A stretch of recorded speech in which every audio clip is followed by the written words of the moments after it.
What do you do if you can't find a screw that's long enough at your local hardware store? You can always make one using a rod and a die, whether it's a custom standoff of some sort or a guide. First thing you want to do is identify the thread.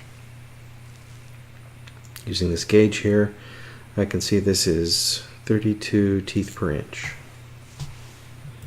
So I'm going to use a 632 die.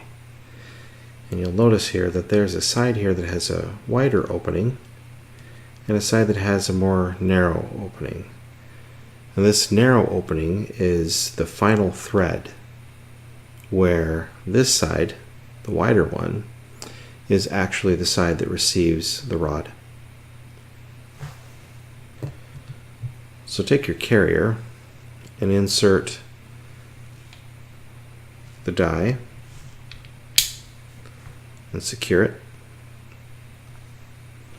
And on this side you're going to notice an iris inside there. And the purpose behind that iris is to hold the rod at a 90-degree angle. The reason being is that wider opening will allow the rod to travel a little bit. Now, you don't want that, so go ahead and tighten that down to hold the rod here at a 90-degree angle.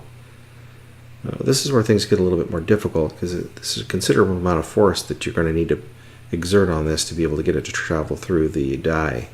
And to do this by hand, that's just not practical. So here's a trick that I use.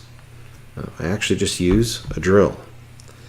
If you take the rod and place it into the chuck and tighten that chuck down as much as you possibly can, and then as far as speed settings are concerned, I have this set on the lowest setting, and I'm only going to pull back on the trigger just a very little bit.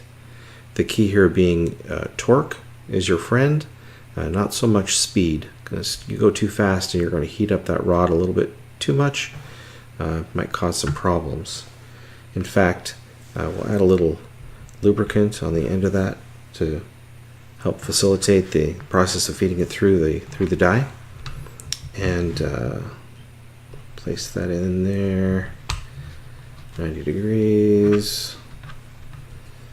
And like I said, we're only going to feed this slowly through. Oops, wrong direction. There we go, forward. Nice and slow. And you'll feel it once it grabs. And as the rod feeds through, I'll show this to you.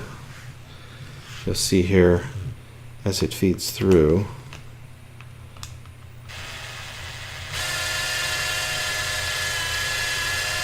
you'll see some little curly tailings there emerge. Now once you've gone far enough here, you've got enough thread, then all you need to do is reverse the direction of the drill, and then we're going to just back out nice and slowly until you feel it drop out the back side of the die. And there we go. A really nice looking thread on a rod. Now at this point, you can go ahead and grab your tubing and rod cutter and identify, however long it needs to be, and go ahead and cut off a chunk, and you're good to go. And that is creating a custom length screw with a rod, a die, and a drill.